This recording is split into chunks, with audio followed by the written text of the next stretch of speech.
పాత్రికేయ మిత్రులందరికీ కూడా నమస్కారాలు తెలియజేసుకుంటూ, అబద్ధాలకు, అసత్యాలకు, అభూత కల్పనలకు ఫ్యాంటు చొక్కా వేస్తే జగన్మోహన్ రెడ్డి, నిజాలకు, నిలకడకు, నిబద్ధతకు నిలువెత్తు దర్పణం చంద్రబాబు నాయుడు గారు. ఎందుకు ఈ మాట చెప్తూ ఉన్నానంటే, ఏదైతే ఈరోజు వైఎస్ఆర్సీపీ అవినీతి కరపత్రిక పేజీలు అబద్ధాలు, అసత్యాలు, వారి అవినీతి ఛానళ్ళు అసత్యాలు, అబద్ధాలు ప్రచారం చేస్తున్నటువంటి పరిస్థితి. అందులో ముఖ్యంగా ఏదైతే ఈ యొక్క ఎత్తిపోతల రాయలసీమ లిఫ్ట్ సంబంధించినటువంటి అంశం మీద, అటు తెలంగాణ ప్రయోజనాల కంటే కూడా తెలంగాణలో రాజకీయ ప్రయోజనాలే అక్కడ నేతలు ఆశించి మాట్లాడితే, వాటిని మన రాష్ట్రంలో చొప్పించి ఇక్కడ రాజకీయ లబ్ధి పొందాలనేటువంటి ఆలోచనతో వైఎస్ఆర్సీపీ పార్టీ జగన్మోహన్ రెడ్డి మరి ఈరోజు ఈ యొక్క రాష్ట్రంలో చాలా సిగ్గుచేటైనటువంటి విషయం. ఎందుకంటే చాలా క్లియర్గా ఈ యొక్క రాయలసీమ ఎత్తిపోతలకు సంబంధించి 2020 మే 5వ తేదీన ఆ రోజు దానికి అడ్మినిస్ట్రేషన్ శాంక్షన్ ఇచ్చి, అదే మే నెల 20వ తేదీన అంటే 15 రోజులు తిరగకుండానే నేషనల్ గ్రీన్ ట్రిబ్యునల్ NGTతో స్టేటర్ తెచ్చుకుంది కూడా జగన్మోహన్ రెడ్డి ముఖ్యమంత్రిగా ఉండగానే. అంటే అడ్మినిస్ట్రేషన్ శాంక్షన్ ఒక చేత్తో 5వ తారీఖున ఇచ్చి, ఇంకొక చేత్తో 20వ తారీఖునే మరి స్టేటర్ తెచ్చుకున్నటువంటి మీరు ఈరోజు మళ్ళీ చంద్రబాబు నాయుడు గారి గురించి మాట్లాడేటువంటి అర్హత, రాయలసీమ గురించి మాట్లాడేటువంటి నైతిక అర్హత జగన్మోహన్ రెడ్డి గారికి ఎక్కడుందని నేను ప్రశ్నిస్తూ ఉన్నా. ఈరోజు చాలా క్లియర్గా రాయలసీమ మీద నిజంగా మీకు ప్రేమ ఉంటే, ఆ రోజు 1924 5 సంవత్సరాలు అధికారంలో ఉన్నారు. రాయలసీమ బిడ్డ అంటారు. మరి రాయలసీమకు 5 సంవత్సరాల్లో మీరు ఖర్చు పెట్టింది ఎంత అని చూస్తే, ఇరిగేషన్కి 2000 కోట్ల రూపాయలు. 14-19 5 సంవత్సరాల తెలుగుదేశం ప్రభుత్వంలోనే 12,000 కోట్ల రూపాయలు ఖర్చు పెడితే, మీరు 5 సంవత్సరాల్లో 2,000 కోట్ల రూపాయలు. ఈ రోజు మళ్ళీ 24లో మరి వేళ కూటమి ప్రభుత్వం అధికారంలోకి వచ్చినటువంటి ఈ సంవత్సరన్నర కాలంలోనే 8,000 కోట్ల రూపాయలు మేము ఖర్చు పెట్టాం. అంటే ఆ రోజు మరి 5 సంవత్సరాల్లో 2,000 కోట్ల రూపాయలు, ఈరోజు సంవత్సరన్నరలోనే 8,000 కోట్ల రూపాయలు. అంటే ఎవరికి ఉంది రాయలసీమ ఇరిగేషన్ మీద చిత్తశుద్ధి? సంవత్సరాల్లో 2,000 కోట్ల రూపాయలు మించి ఒక్క రూపాయి కూడా ఖర్చు పెట్టడానికి చేతులు రానిటువంటి నువ్వు మరణ శాసనం కాదా రాయలసీమకు అని చెప్పి జగన్మోహన్ రెడ్డిని ప్రశ్నిస్తూ ఉన్నా. హంద్రీనివా అంటే రాయలసీమకు ఒక జీవనాడి. అటువంటి హంద్రీనివాకు సంబంధించి 5 సంవత్సరాల్లో ఒక తట్టమట్టి కానీ, ఒక అరబస్తా సిమెంట్ కానీ, ఒక్క రూపాయి కానీ మీరు ఖర్చు పెట్టారా అని ప్రశ్నిస్తూ ఉన్నా.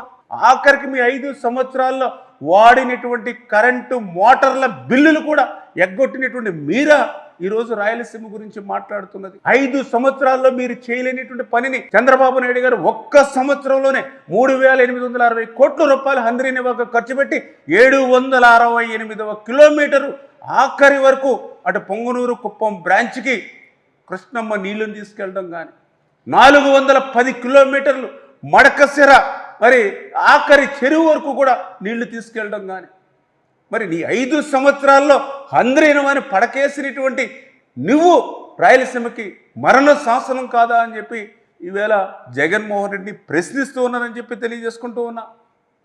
ఆ రోజు మీరు 19లో అధికారంలోకి వచ్చిన తర్వాత 198 ఇరిగేషన్ ప్రాజెక్టులు ప్రీ క్లోజర్ చేస్తే, అందులో 102 ప్రాజెక్టులు రాయలసీమలోనే ఉన్నాయి. అటువంటి 102 రాయలసీమ ప్రాజెక్టుని ప్రీ క్లోజర్ చేసినటువంటి జగన్మోహన్ రెడ్డి కాదా రాయలసీమకి మరణ శాసనం అని చెప్పి మీ ద్వారా ప్రశ్నిస్తున్నారని చెప్పి తెలియజేసుకుంటూ ఉన్నాం. అదేవిధంగా మీ అందరికీ తెలుసు, ఇవాళ రాయలసీమకి HNSతో పాటుగా GNSS గాలేరు నగరి. అటువంటి గాలేరు నగరికి ఆయువు పట్టు గోరకొల్లు రిజర్వాయర్ నిండితేనే ఆ గోరకొల్లు రిజర్వాయర్ నుంచే అవుకు నుంచి గండికోట నుంచి చిత్రావతి, పైడిపాలు, ఇట్లా ఏ రిజర్వాయర్ నిండాలన్నా కూడా గోరకొల్లు అనేది మొదటిగా అత్యంత కీలకం. అటువంటి గోరకొల్లు రిజర్వాయర్ ప్రమాదభరితంగా ఉంది. గట్లు బండ్స్ స్ట్రెంగ్త్ జారిపోతూ ఉన్నాయి. దీనికి నిధులు కేటాయించమని అధికారులు 5 సంవత్సరాలు మొరపెట్టుకుంటే, 5 సంవత్సరాల్లో GNSSకి ఆయువు పట్టు లాంటి గోరకొల్లికి కూడా ₹1 నిధులు మంజూరు చేయడానికి కూడా చేతులు రానిటువంటి నువ్వు ఈరోజు మరి రాయలసీమ గురించి మాట్లాడడం అని అంటే, ఎందుకంటే ఆ గోరకొల్లో నీళ్లు నిండితేనే నీ కడప జిల్లా, నీ పులివెందుల చిత్రావతి రిజర్వాయర్కి నీళ్లు వస్తాయి. అటువంటి గోరకొల్లుకి నువ్వు ₹1 ఇవ్వకపోతే, ఈరోజు ఈ కూటమి ప్రభుత్వం వచ్చాక ఈరోజు మేము 58 కోట్లు నిధులు మంజూరు చేసి ఆ గోరకొల్లు రిజర్వాయర్ స్ట్రెంగ్త్ బండని స్ట్రెంగ్తన్ చేస్తున్నటువంటి పరిస్థితి. మరి GNSSకే ₹1 ఆ యొక్క గోరకొల్లుకి కేటాయించినటువంటి వాడివి ఈరోజు మరి రాయలసీమ గురించి ఏం ముఖం పెట్టుకుని మాట్లాడుతున్నావు అని చెప్పి ఈరోజు నేను ప్రశ్నిస్తున్నటువంటి పరిస్థితి.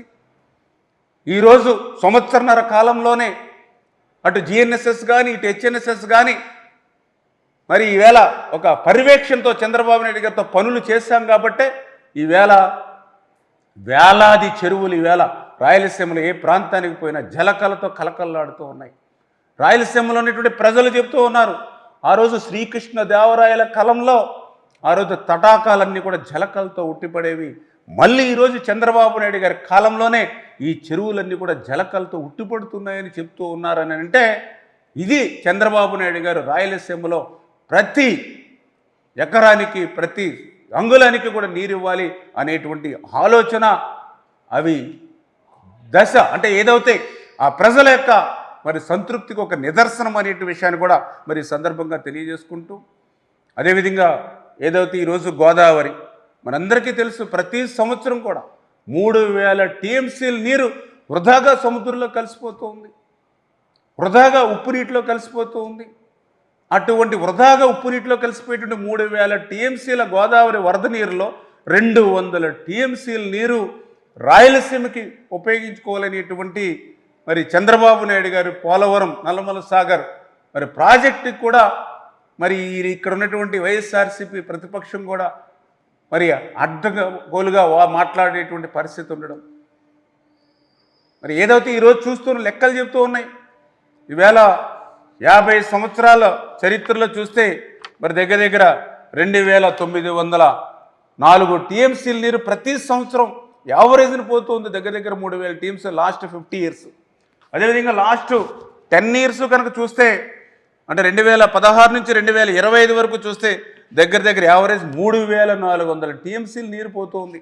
లాస్ట్ 5 ఇయర్స్ అంటే 2021 నుంచి 2025 వరకు చూస్తే 4064 టీఎంసీల నీరు, ఈ సంవత్సరం అయితే 4600 టీఎంసీల నీరు. ఇంత వృధాగా ప్రతి సంవత్సరం కూడా సముద్రంలో ఉప్పు నీటిలో కలిసిపోతూ ఉంటే అందులో ఒక 200 టీఎంసీల నీరు అటు రాయలసీమకు ఉపయోగించుకోవాలనేటువంటి ప్రయత్నం ఈవేళ ఆంధ్రప్రదేశ్. ఎందుకంటే ఈరోజు మీకు నీళ్లు కావాలా గొడవలు కావాలంటే నీళ్లు కావాలనే ఈరోజు మేము అంటాం.